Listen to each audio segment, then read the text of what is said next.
let's start. Tell us about your childhood and your family background and how that led to you joining the movement. Okay.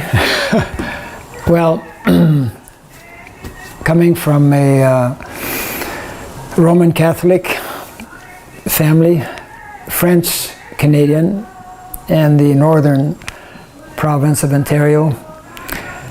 Actually, most people from northern Ontario have a link and a connection with les Québécois, you know, because originally they were pretty well all from l'Abitibi. There's l'Abitibi de l'Est in Quebec and l'Abitibi de l'Ouest in Ontario. So I was born quite in the northern part, small place, which is still small, but I came to learn just a few days back, actually, that the small, I guess it's a small town now. It was a village at that time, or maybe just a colony, I don't know, or un camp bûcheron in those days, lumber jack or lumber camp. Hearst, you may not know, is the only place in Ontario which has a totally French university. Interesting, yeah. So anyways, I was born there, but I didn't stay for a long time, and my parents moved to Timmins. So I was raised in Timmins, did my primary education in Timmins, and then family was quite, you know, both parents quite religious, pious, used to go to church every day, and we used to practice, what do you call it, le carême, Lent, I think they call it Lent, every year for 1 month. Later on I came to know that it was similar to the Chaturmas. Actually it is. For 1 month you practice Lent, they call it Lent. See, it's like you fast for, or you take certain vows. So we used to have in those days, there was no television actually, le chapelet en famille. You never knew this. On radio there was a 15-minute daily during that month. 15-minute show. No, it wasn't a show, it was a priest who would invite everyone to chant on the rosary. So here we were, you know, I remember sometimes we all had our rosary. Sometimes you would put your hands like this, like in the cross. And so the family was quite religious, my mother especially, she was very pious. And, but we were not vegetarian, of course. Didn't know anything about vegetarianism at the time. So up until class 8, you know, primary school, I was in Timmins. Then one day, one priest, in those days actually most of the teachers were brothers, mostly brothers, and I remember one of them was like sometimes going on like to Africa and things like that, mission, you know, missionary work and whatnot. So I was always a little bit curious about going to some place or whatever. And one year, that was grade 8, this one, I think Obla or one sect of priests came to our school, and he told us something that actually, I guess, changed my life. He told us that next year we're opening a small seminary, minor seminary, in another province, Rouen, in the Rouyn-Noranda province of Quebec, which is on the same line as Timmins, more or less. It's Abitibi de l'Est. So I was interested in going there, but we were, it cost something. I knew it cost something, and we were not very rich. My father was by profession a cook in lumber camps. He started as a cook when he was 12 years old because his father passed away. He was an excellent cook. I later on learned a few things from him, actually, before joining as a devotee.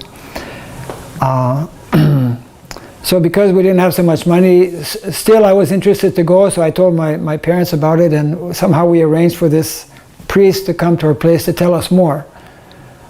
So he told us about the new facility and that there was some possibility to get some financial help. So I told my parents I want to go.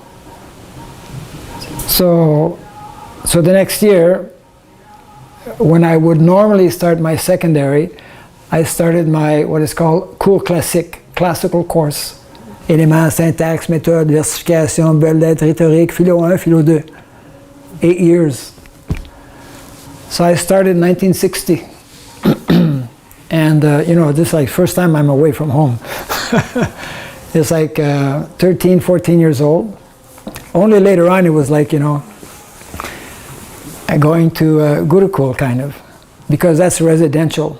And at that time in the early days, it was only priests that were teaching. So I was there for the first year in my élément. Then the second year I was feeling bad, because I thought it was, even though we had some financial support, that it was a bit of a financial strain on my parents. So I decided the second year to come back, not to go, not to continue. And I went to some secondary, Le Collège Sacré-Cœur, I think, I forget now, in Timmins. But I didn't like it.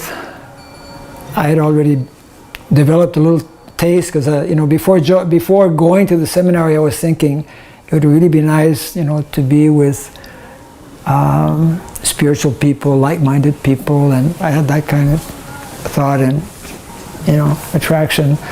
So when I came back, I found myself not with spiritually minded people, and so I decided to again go back. So after spending 1 year in Timmins, then I went back and I completed the course. That was in 1966, because the course continued. Actually, I had to continue some other college. Somehow they only gave up to, it was rhétorique. So it was like, I guess, éléments, syntaxe, méthode, versification, belles lettres, 6 years.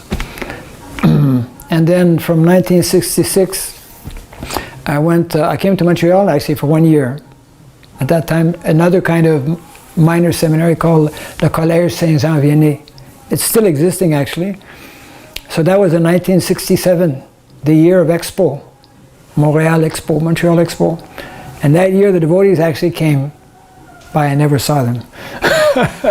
I came to know later on the devotees that come to Montreal Expo.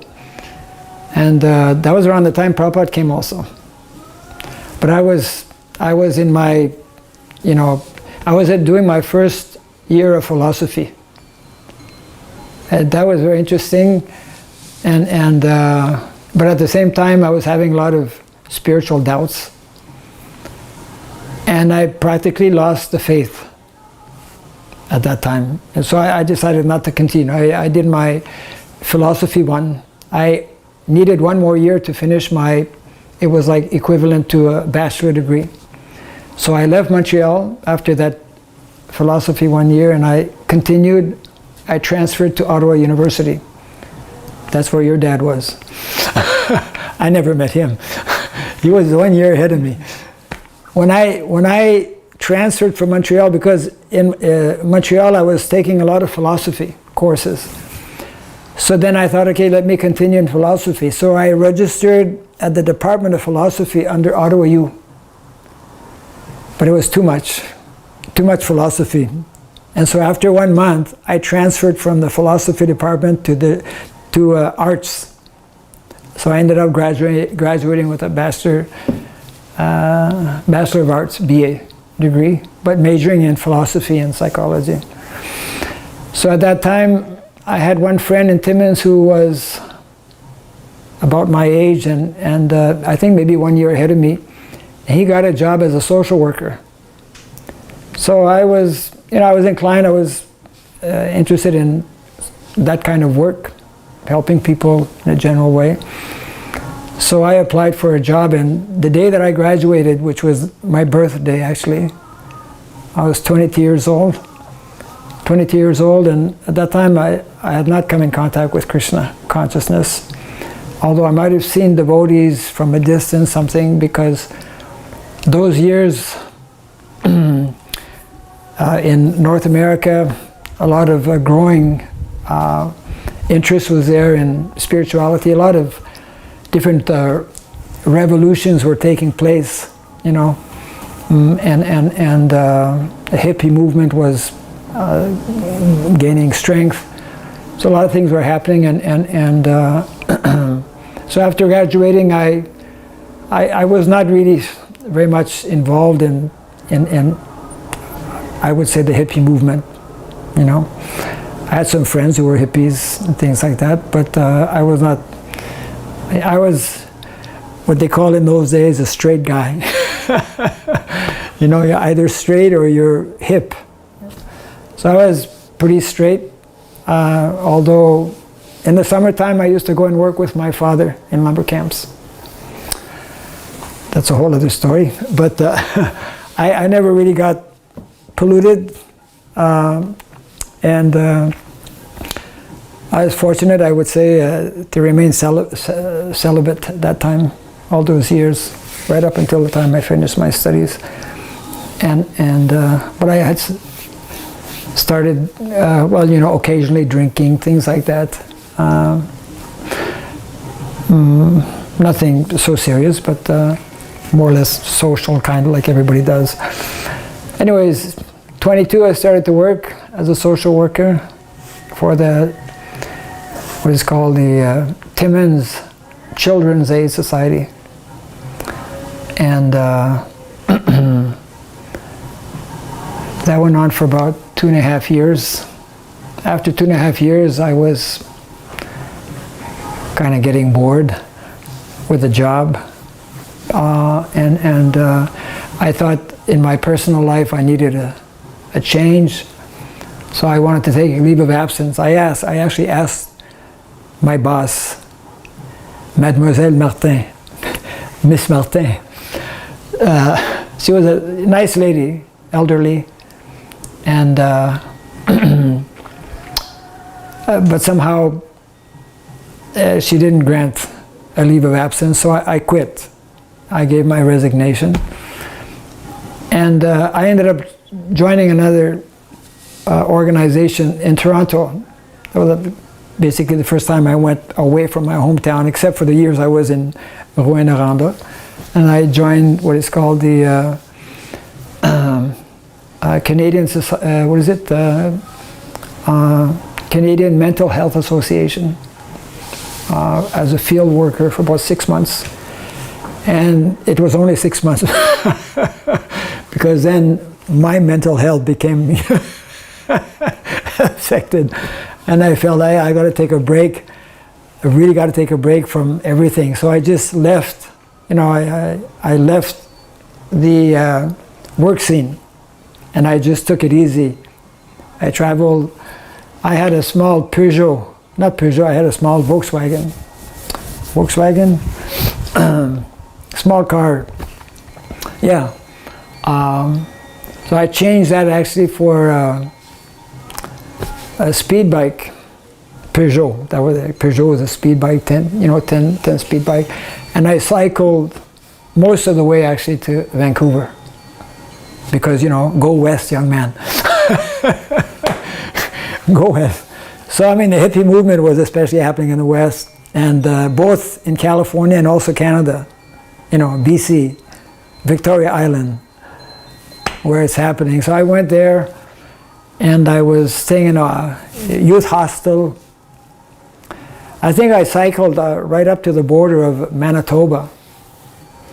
And I had a sister in Winnipeg, so I stopped over there. And then I met some Dave and Diane, young hippies who had a vehicle. So they said, why don't you, come with us, we're going west also. So I ended up cheating and not going by bicycle. for a good part of the way. And then coming close to the Rocky Mountains, I think I forget now, either on the way back or on the way there. Quite scenic, that whole area, you know, by bicycle especially. Got to Vancouver, I saw devotees there again. And I was growing, you know, when I was before leaving, or during the time I had left my job, rather before leaving for the West Coast, I had taken some course in yoga. I was, you know, developing some interest in spirituality and reading some books on from India on mysticism and yogis, and because I felt that, you know, there's got to be a purpose to life. There's got to be a reason for things, and so it was like a need to get back to basics, and that was helping me actually. When I was in Vancouver, I didn't meet the devotees. I didn't stay very long. I got my bike stolen. Anyways, after a short time I came back, and one day when I was back in Timmins, I thought, okay, let me visit our municipal library. So I visited the Timmins Municipal Library, and I thought there must be some good books here, at least one good book here. So I was looking in the library, then I found one title that was of interest. The title was The 100 Best Books in the World. So I said there must be at least one good book from those 100. So I took the book from the shelf and started to read it, going through the different pages, and one of the books was Pride and Prejudice. I remember reading that, studying that when I was doing my studies in English, actually, Pride and Prejudice. Then, for the first time in my life, and I was kind of like ready for that also, I came across what was actually the best book of the 100 titles that were there, Bhagavad Gita. It was just a summary, but it spoke about Krishna, and it aroused my curiosity. So I said, oh, I gotta go to a bookstore, and I gotta get, I probably said it wrong at that, Bhagavad Gita. So I went to quite a few bookstores, nobody had the Bhagavad Gita. This is like 73, 72, 73. So then I said, well, I ordered the Bhagavad Gita. Took some time. Then finally, you know, this Penguin edition, not Prabhupada's Bhagavad Gita, a Penguin edition of Bhagavad Gita came. So I purchased that. I mean, I ordered it. And I went through that, and there wasn't very much talk about Krishna.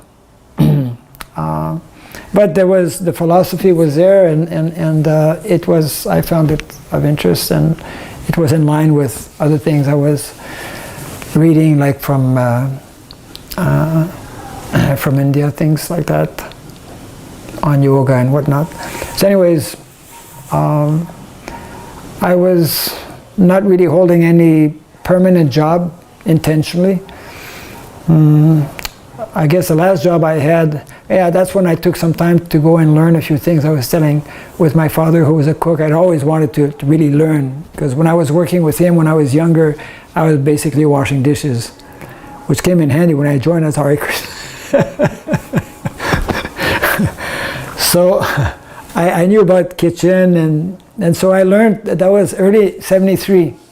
Early 73, I thought, okay, you know, I felt I'm about to make some kind of decision in my life, but before, whatever that may be, I want to learn a few things from him. So I spent some months with him working. I forget where he was working at that time. Maybe still. Usually it was in the woods. You know, des camps bûcherons, as they say, lumber camps. And then I came to Ottawa, and I got a job with. I think I was driving, documentaries from the Canada Film something. organization, where people order. In those days, it was on reel, and then you would deliver that. So I was doing that for some time, and I had found a very small apartment on Rideau Street. And at that time, I had my Peugeot, and in the summer of '73, I decided to take a couple of courses at the university. These were evening courses. Because I was thinking maybe I should get my master's in social work. And one of the prerequisites for master's in social work was statistics. And I don't like statistics. But anyways, it was mandatory. So I took statistics as a course, which was boring like anything. And then I took another course which was very interesting and in line with what I was, meditating and thinking about. And that was on what is called parapsychology. That was fascinating, parapsychology.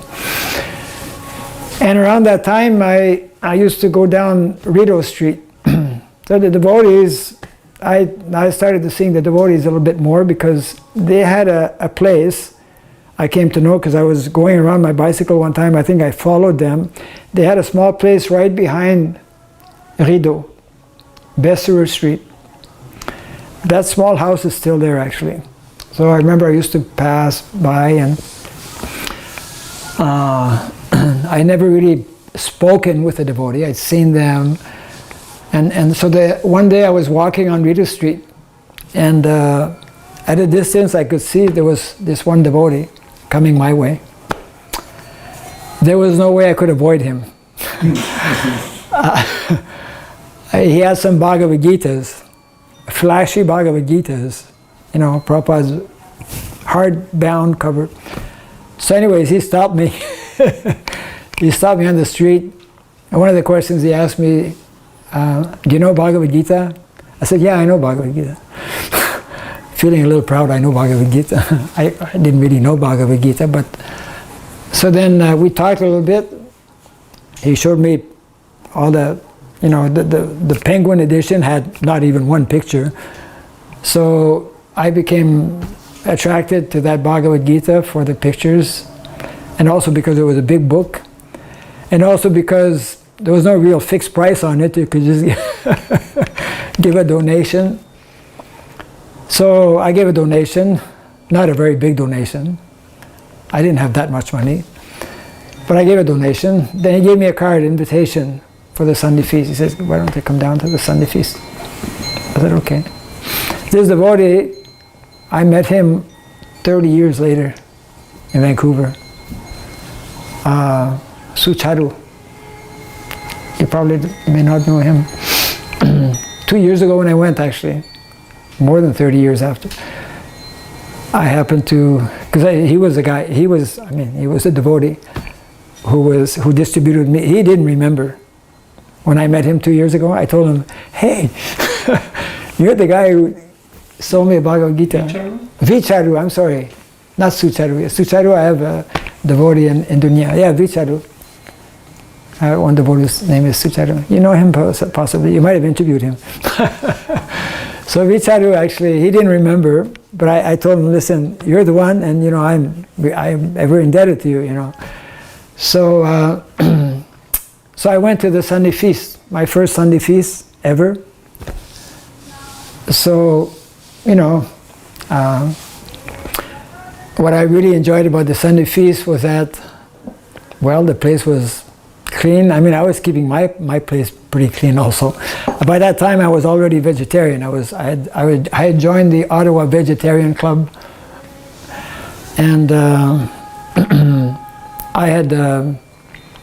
I was beginning to follow without knowing it, follow the 4 rules and regulations, and had been doing it for some time. Then when I went to the temple, the temple president at the time was Dharmaraj. He was, like most devotees, young guy, quite energetic, enthusiastic, and he had a good, like many, he was a good preacher, good talker. he was making sense. He was talking nice philosophy. By that time, I had read some books on philosophy. I had done my major in philosophy. And so he gave the class on that Sunday, the first Sunday feast I attended. It made sense. It was answering different questions. And that's when I came to know about, because he was making reference to the Srimad Bhagavatam. Then, this was like a big revelation for me that, hey, there's not only like one Bhagavad Gita, but there's a whole series of like standard books of knowledge, that go back in history since time immemorial, and I don't know anything about them, so I became attracted, interested. And then, of course, the Sunday feast was there. That was also an addition, a new world, And I remember I always tell that to people who want to know how I joined. But they served jalebis at that time, and I might have told that a few times. Jalebis were a real attraction. Plus, the whole meal was very nice, and so I would say the ease and the friendly nature of devotees, their speech, what they spoke, the philosophy, the place, which was neat, clean, everything was like very positive, and conducive, to come back. So I ended up coming back, and sort of like gradually I kind of, could understand that I'm, because sometime before that, before actually meeting Vicharu, I had made a list of different spiritual groups. That's when I was still in Timmins, my hometown, that okay, I got to check out these different groups, and I have to go spend some time with them. So I had, the Children of God, Transcendental Meditation, I had a few others, and the last one on the list was the Hare Krishnas. It was on the list, but it was the last one. And so I had left Timmins and I'd gone to Toronto, where I had worked for 6 months. So it was my second visit, I guess, to Toronto. Big, compared to Timmins, quite big. And when I arrived in Toronto, the first people I met were Children of God. So, so I told them what I was doing. They invited me to their place. They pulled out their guitars and started, chanting their songs. It was like very, kind of like very sentimental. And I remember asking them a question like, "What's going to happen when your leader is no longer around?" And I didn't like their answer somehow. But anyway, so I was never I didn't know very much about them, but they didn't impress me very much. It was we don't see them around so much. In those days, they were very prominent and on every street corner practically, handing out pamphlets and this and that. But anyway, not much philosophy there. So like that, TM also, no, I wasn't very much impressed. So anyways, but the devotees, actually one devotee, actually not devotee, he was my teacher. In those days that I left my job in Timmins and was doing different things, I took some course like in painting, and I took some course in like karate, just beginning. My karate teacher, one time he was taking us to a tournament in Toronto, and he stopped at a red light downtown Toronto. At that corner, there's a group of Hare Krishnas. They were chanting. We were stopped, he was driving, I was in the back seat. We all looked to the right. And he made a remark which actually helped me to check them out, because he said, these people look strange to most common people, but actually they're real serious people. They have something solid he kind of, made a point that they're just not crazy guys hanging out on corner streets, So it kind of like stuck in my mind. I got to check out these guys. So anyways, Krishna arranged like that. And so after visiting a few times, that was in 73, I had, read quite a few books, visited quite a few places, met different groups, and I had just turned, let's see, that was 73, I was 26. And I thought, well, it's high time I make some major decisions in my life. So I decided, there was another devotee, there were a very small temple at that time. Dharmaraj as the president, Balakrishna was there. He was visiting from Vancouver, and Adi Jagya from, where is it? I think Calgary side, and a few like that, maybe not more than 3 or 4. So Balakrishna, he said, if you like, you can spend some time. I still had my apartment on Rideau. I mean, I was walking distance from them, actually. They were right behind. It's practically the same block. So I decided to spend Christmas. Normally you don't spend Christmas, I'll be home for Christmas. I mean, you spend Christmas at home. But I decided I'll spend Christmas and New Year's. And I remember Balakrishna, the Christmas day, he offered his obeisances to Lord Jesus. And, you're right, it's his birthday, right? All glories to Lord Jesus. That's when I, by observing a few things, I became quite serious about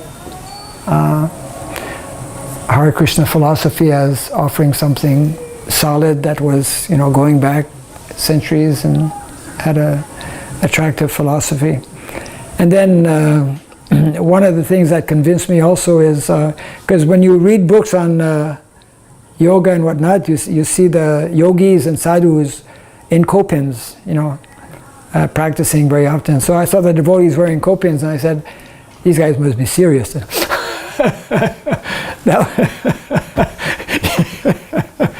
That was a deciding factor for me. Otherwise, there's no reason.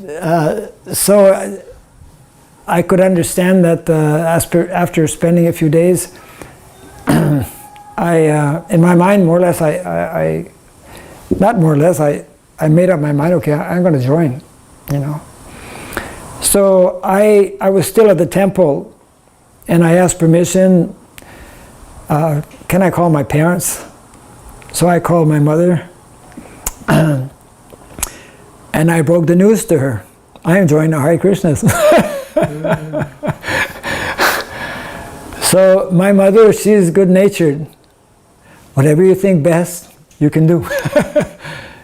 She allowed me to go to the seminary when I was younger. It was basically my decision. I wasn't sent there that you have to go there.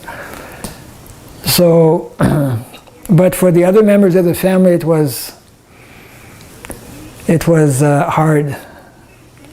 One of my sisters, she wrote to me, bless her soul at that time.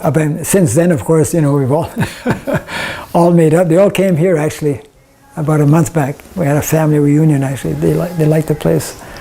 But one of my sisters, who was closest to me, actually, she wrote me a letter. Now you've joined, you've become a Hare Krishna. I've lost my brother. It was like, I knew enough about the philosophy not to be affected by that. And I could understand also that they could not understand, that it's not so easy. And so I just, I had made up my decision. I had one best friend, Jerry. I had promised him, because he wanted me to be his best man at his wedding. So although I was joining, I couldn't shave up. Couldn't shave up because I thought, well, I have to. There were two things actually that I had made a promise. One of them was to be at my friend's wedding, which was in April or something. And the other thing, I joined in like I was, well, I spent I spent Christmas, and then well, after calling my my mother, I think I probably just went to get my stuff and I moved in, you know. But I was still wearing long hair, keeping long hair, and I probably started learning how to wear dhotis and whatnot. But because of this wedding, I felt I shouldn't do that to him, because he could not have understood. And the other thing that I needed to do was, and I ended up doing that probably before I went back to Timmins for the wedding, I said I have to, I'd made up my mind to visit Valmorin in the Laurentians, not far from here actually, to visit Le Camp de Yoga, because that's their world headquarters. So one fine day I told, I guess, Balakrishna or Prabhu or Dharmaraj Prabhu, I have to go. I have to go to this place, you know, Valmorin. And so anyways, they were pretty, not that I was going to join them, but it was just something I had to get out of my blood, so to speak. So anyway, after doing that, I was supposed to stay 3 days, but it was in the middle of winter, and after spending some time with devotees and getting prasadam and spending a place there, I cut my visit real short. And I came back for prasadam and association of devotees, you know, because it was like a very cold atmosphere, and it was not really very much philosophy, wishy-washy. So anyways, then I remember before going back to Timmins, I stopped in Toronto, somehow visited Toronto, and that's when the temple was still on Gerrard Street. This was around Gaur Purnima, a little bit after Gaur Purnima time. Probably they had it in March or something. And I remember taking some books, because I thought, I got to bring some of these books and try to distribute them, you know, in Timmins. I brought some Bhagavad Gitas and some Bhagavatams, you know. So before that, I stopped in Toronto, and that was the first time I saw devotees really, because it was a bigger temple, more devotees dancing. So, you know, that was the first time I danced in Kirtan. And the floor at the Gerrard Temple was a wooden floor that was going up and down. And the devotees, you know, would really jump up and down. And it was an old house. Anyways, I think I spent one day, they put on, I remember seeing the drama of Jagai and Madai. And I had just gotten around to accepting Krishna as the Supreme Personality of Godhead. And here they were introducing, you know, Chaitanya. I said, oh my God. Another one? So I didn't think about it too much, you know, like Lord Chaitanya, I didn't, you know. And even Prabhupada was like a distant figure. You know, I wasn't looking for a guru as such. I was looking for the truth. I was looking for association of good people, nice people. But you know, like some people are looking for a guru. I wasn't gung-ho for a guru at that time. So after spending, I guess, one day, and then I went to my hometown, spent some days, attended that wedding, you know, and dined with everyone. It was all non-veg food, so I had to put aside what was not vegetarian and just, I forget, I ate some vegetables, I suppose. And then I told all, you know, my friends that I'm going to shave up, you know. I'm becoming Hare Krishna, you're crazy, you know.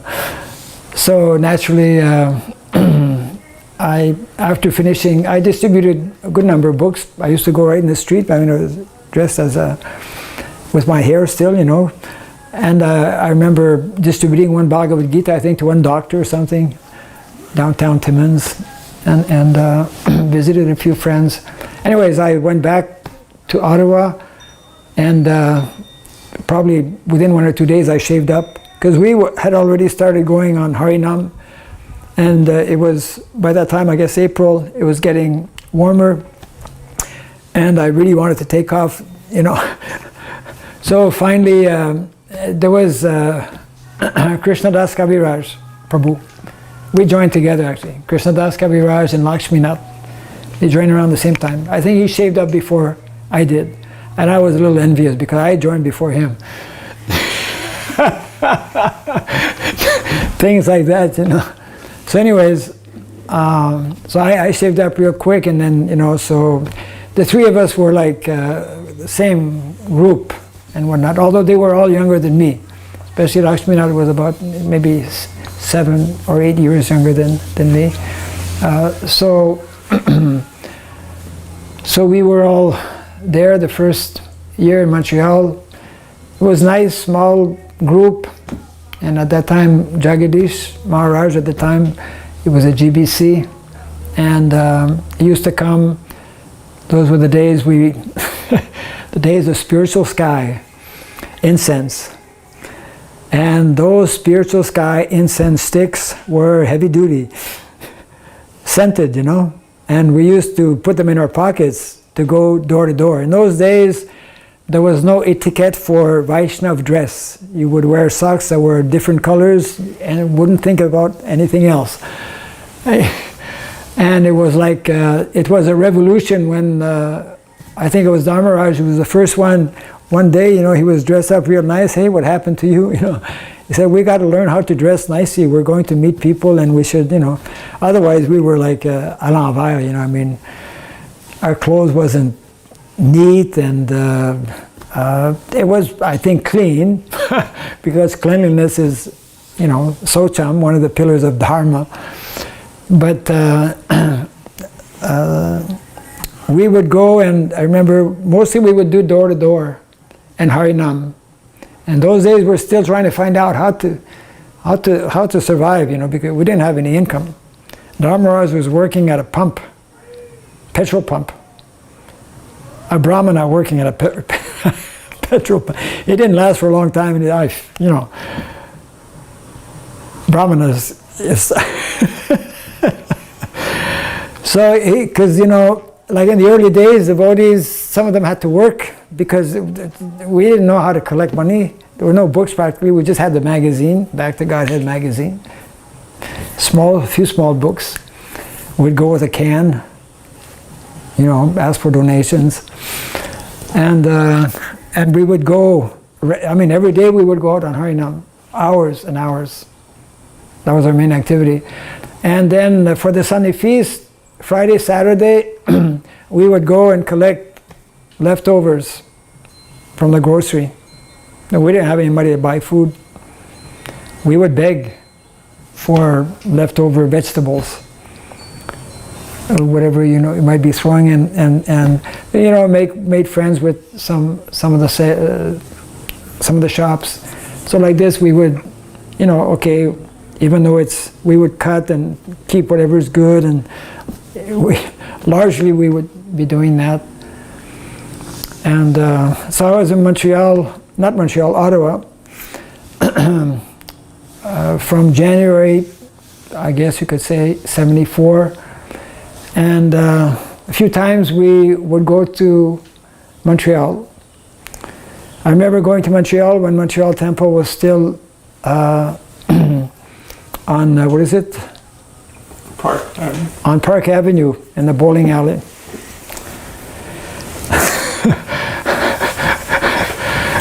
I remember the devotees, because they have a larger number, you know, Ottawa, small temple, only a few devotees, standards are different, no deities.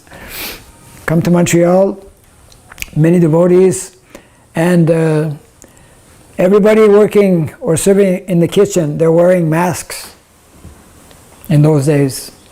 You know, everybody has something on their head. They're covered their head, wearing masks. And if you're not an initiated Brahmana, forget about, you know, even Harinam. If you're not initiated Brahmana, you cannot put your foot in the kitchen. You cannot enter the kitchen. It's very strict. They used to serve oatmeal, nice hot oatmeal in the mornings with bananas. And sometimes people would come, even off the street, they would give them some food. The brahmachari ashram was a real brahmachari ashram. I mean, in those days, in the early days, I mean, disordered, because there must have been 50 devotees staying in half the place, you know, as an ashram here.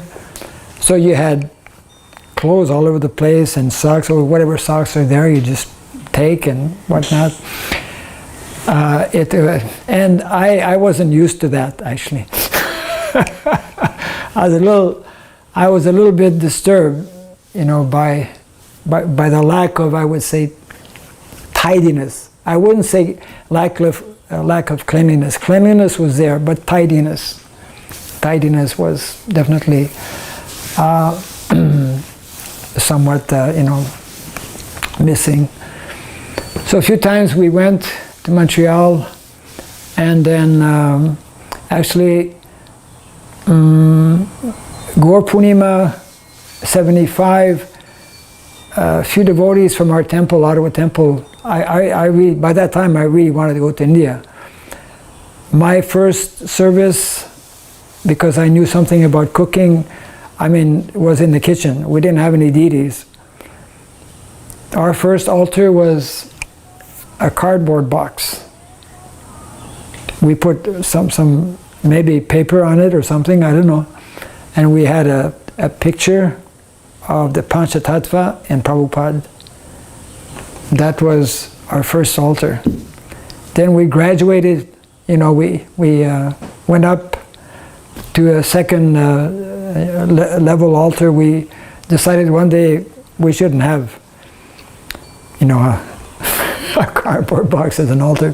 So we took the kitchen table and brought that and made that into an altar. It was a little higher. And I don't remember that we had a Vyasa-san for Prabhupada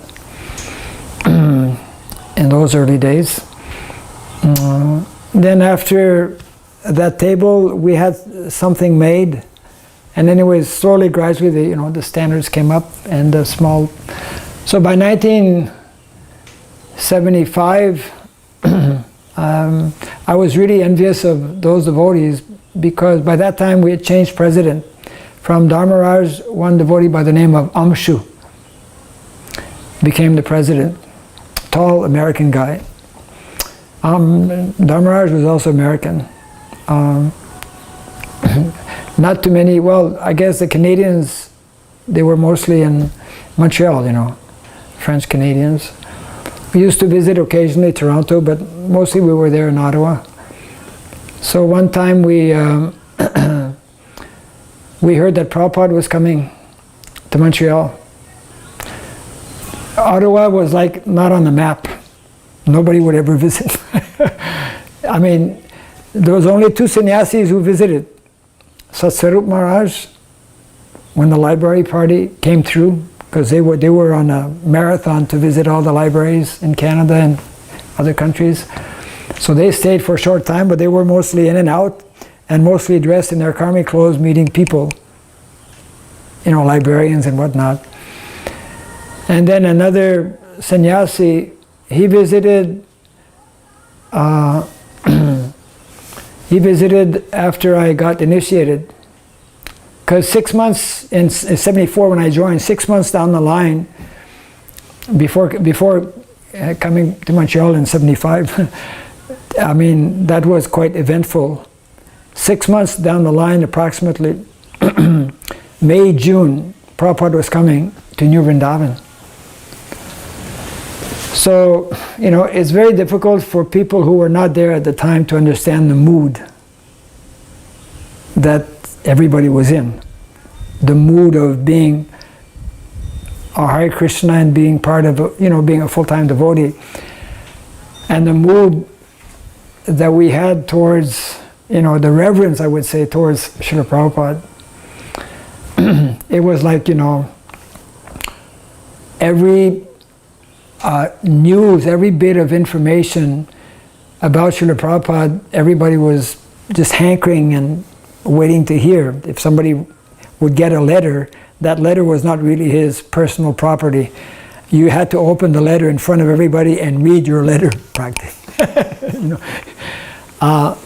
And Prabhupada's letters were very unique, as you know. I mean, he used to, when sending them from India, it was those inland, just to save money, and he would sign in the back, in big, his big signature, A.C. Bhakti Swami, I'm sure you've seen them. He would sign his letters like that in the back of this inland letter, because it's cheaper to send like that. So we get the information that Prabhupada is coming maybe like tomorrow or the next day to New Vrindavan. So by that time, actually, we, the ones that had joined, we were not initiated, and nobody, I don't remember anyone talking to me about initiation. I knew that, ISKCON was an international society, bona fide, having a fantastic philosophy, had a mission to bring knowledge to people, and it was like the philosophy that people needed to hear. But it didn't click, or somehow, that you should get initiated, or that you need a guru. Prabhupada was there, and so when, I think it was Balakrishna, he asked me one day, don't you want to get initiated? I hadn't thought about it, and it had not come out. Then I was thinking in my mind, well, Prabhupada already has so many disciples. Who am I? To be initiated, and he, I was feeling that I'm not really needed somehow. I didn't understand that actually I need him, as my guru. So when that information came that Prabhupada was there, we made a real quick decision that by that time, the new devotees, you've all been here for 5 months, 6 months, it's time to get initiated, right? So I said, let's. So we all jumped in a vehicle and drove for 12 hours, whatever it takes, straight from Ottawa to New Vrindavan. So New Vrindavan in those days was, in the early beginnings. And then I remember, although it was beginning of summer in Canada, and it was cold. We had to shave up, because in those days, for all initiations, even if you shaved up last week, you got to shave up again. So we had to go in the morning of the initiation and shave up. It was cold. We arrived late, and then there must have been about 35 devotees who got initiated. They have it on video, actually. But I think they stopped just because I was number 34 to get my beads from Prabhupada. It was outside. I remember it was outside, and Prabhupada was on a big Vyasasan, very scenic, and I just remember that it took a long time for my name to come up, and I was, like I said before, the last. So I went up, and like most devotees also, answered the 4 questions. Then Prabhupada handed the beads and gave me the name. But like most devotees, his first time, Sanskrit name like that, I couldn't remember. So I went, right after that, and I asked Jagadish, hey, what's my name, So he said, your name is Raghava Pandit Das Brahmachari, We were all, in those days, the first day you join, you wear saffron. You don't wear white in those days. So we never knew. I never wore white. So So anyways, we just stayed for the initiation, then we had to come back. That was my first, we could say, encounter, or first time I saw Srila Prabhupada. And, you know, by that time, I mean, 74 already, so many sannyasis, so many GBC members. I mean, the whole thing was there, so Prabhupada was surrounded. And second time, I guess I saw Srila Prabhupada was when he came to Montreal. That was 75. He was supposed to stay a couple of days, but because of some events in India, he had an opportunity, I think, to meet with Indira Gandhi at that time. So he had to cut his visit real short. I think it was maybe 5 hours or something, 6 hours. And but he took enough time, actually. He gave a class. Also, he sat in the lawn. You know, when you go out of the temple on the left, there's a small space there. And one day we have to put a memorial there. I mentioned that. Prabhupada sitting on his, what do you call it, chaise versante, rocking chair. And he asked some of the devotees, like Uttama Shloka and maybe Satsarup, to speak. He spoke himself afterwards. We sat on the lawn. Some Indian people were there. And then Prabhupada, he wanted some corn on the cob. I won't tell that. There's not much of a story, but actually I wanted to know if I could maybe help to cook, but already there were enough cooks. But I volunteered to go and get some corn on the cob at the supermarket. So I went and I selected some nice corn on the cob, and Prabhupada cooked it a very special way that I had never known before, in foil wrapped paper in the oven, actually, without peeling it. You know, it's the best way. So Prabhupada, as I said, you know, we were all the devotees. We went at that time. It was who was the temple president? At that time, he had an apartment. Power or something? No. Anyways, he was president for quite a few years. French-Canadian, actually. Not, I don't know if he's from Quebec, but Prabhupada was staying in his apartment, and not a very big apartment. And we were all, Prabhupada was inside, actually, we couldn't see him. And, but one time he was talking with some other devotees, sannyasis and whatnot, on the 5th canto of the Bhagavatam. So he came out of the room with his Brahman thread. He had to go and pass water. So, you know, we all saw him unexpectedly come out of the room. So everybody hit the floor. I remember not bowing down, just to have a continued look, you know, of Srila Prabhupada. Anyways, he went there. I probably bowed down afterwards, but I didn't bow down right away. Prabhupada just glanced over. Nandi was the temple president. Nandi Keshwar Prabhu. So then he went back in the room, and I always remember one thing, which you know, we had to strain our ears, you know, to hear what Srila Prabhupada was telling. Somebody asked a question about the 5th canto in relation to, because 5th canto is cosmology, you know. Prabhupada said that many devotees will leave after reading the 5th canto. Too many far out things there. So one of the questions Prabhupada, somebody asked him, his reply was that the explanation I gave to you is not from Shastra, it's from the level of realization. I remember that.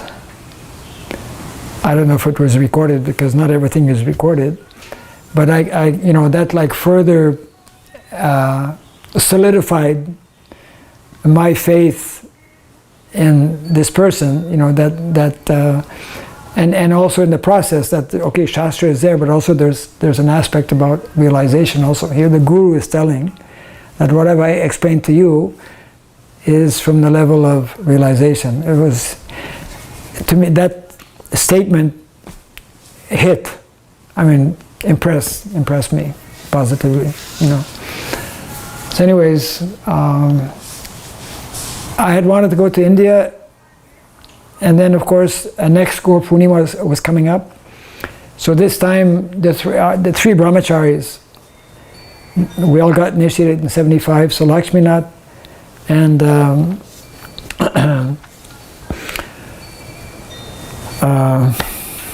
Krishnadas. At that time he was known only as Krishnadas.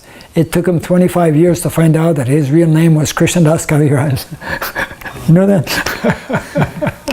So whenever you interview him, be careful. His name is Krishna. He came to know of the letter of initiation, I think 25 years down the line. Hey, my name is not Krishnadas. My name is Krishnadas Kaviraj. And from that day, he insisted on everybody, you got to call me Krishnadas Kaviraj. You know. So all of us, we kind of like, you know, convinced our Amsu, you got to take us to India, otherwise we quit, something like that. You know. Anyways, he took us to India. Our first visit, all of us, to India for Gaur Purnima. We joined the devotees in New York. This was the first Boeing 747 flying directly to the Dum Dum airport in Calcutta. That was a historical flight. We must have been close to 400 devotees on that flight, all taking prasadam. And it was a long flight. I think it might have been non-stop. I forget. No, it was not non-stop. We stopped maybe in the Middle East somewhere, because I remember looking out the window and seeing machine guns. We didn't go off the plane. I think we were not allowed to. I forget if it was an emergency stop or something. Sometimes it's like that. But the machine guns were there. It might have been an emergency stop. We arrived in Dum Dum Airport. That's the airport in Calcutta. All kinds of buses waiting for us, first time. But on the flight, in addition to prasadam, taking prasadam and having kirtans and dancing in the plane, you know, there was Mangal Arti. On the plane was Tamal Krishna and Vishnujan. They were carrying their Radha Damodar deities. Those Radha Damodar deities were in the front of the temple. In front of the airplane that had been turned into a temple.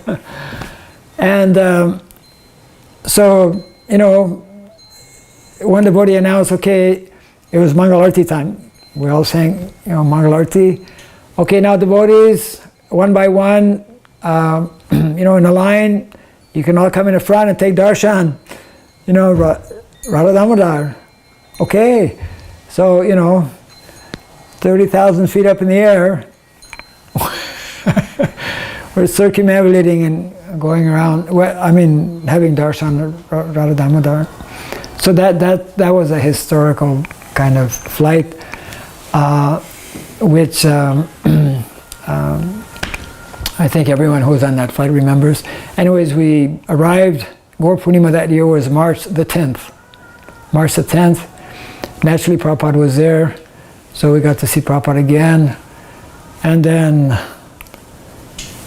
you know, India. Here we are in India.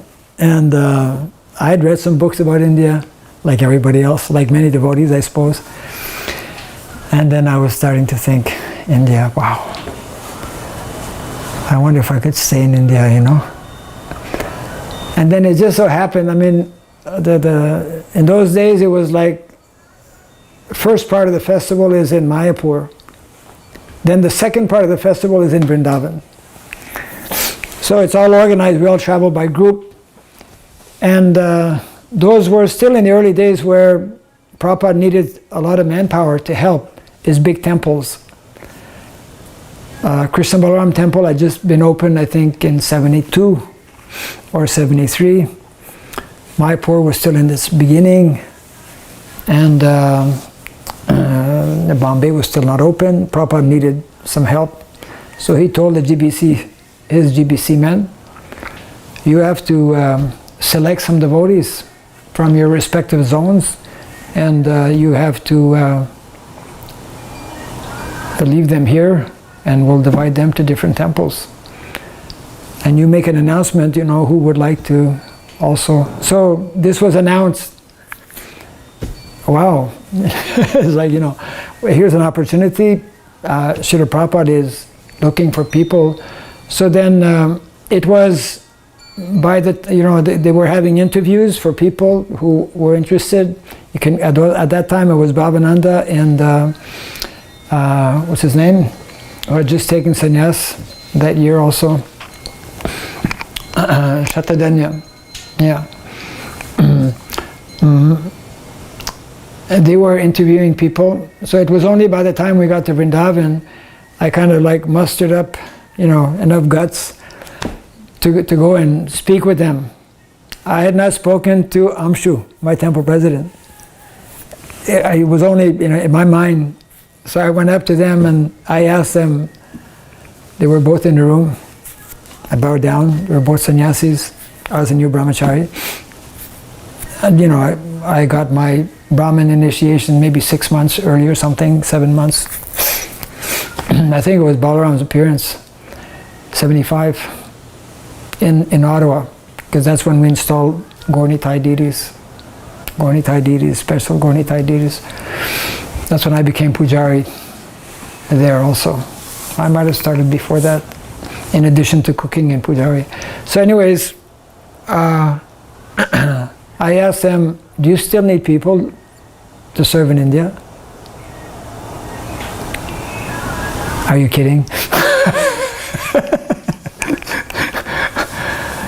Of course we need people. I said, okay, that's good. I have to ask my temple president. And then Chatadanya says, no, you don't have to ask him. I said, I think I should ask him. He says, no, you don't really have to ask him. I said, I'll ask him anyways. I said, okay. So then I asked Amshu, you know, Prabhupada wants people to stay, and we were only like 4 devotees at the temple, and I was the head cook by that time. So I asked him, can I stay? Can I stay in India? Actually, the three of us were thinking that maybe we should stay in India. We even joked with Amshu a little bit about that. But anyways, I was serious in asking him. He says, forget about it. There's no way. You're a head cook. We're a small temple. You can't stay. So I went back to our friends. I told them, I'm sorry, I can't stay. Okay. So the second part of the festival was coming to an end. It was time to leave. We all left Vrindavan. We all went to Delhi. Our flight was at midnight. Usually have late flights. And we checked in our luggage. Luggage is checked in, going on the rails, gone. Standing in line, in queue. Standing in line, it's like, 5 minutes before boarding time, approximately. Somebody tapped me. Somebody tapped me on the shoulder. Hey, you're staying. In my mind, I told Krishna, I'm ready to stay, or I'm ready to go. You decide. That was before, before I went to speak to these devotees. So it was like the first indication was that you can stay and you don't have to ask your TP. And anyways, he said you can't stay. So I was like, so anyways, when I went to the airport, I was not staying. But in those days, for Canadians, and between the diplomats or between the embassies of India and Canada, because Canada, Commonwealth country, there was no visa requirement. You didn't need a visa to go to India. But India was the first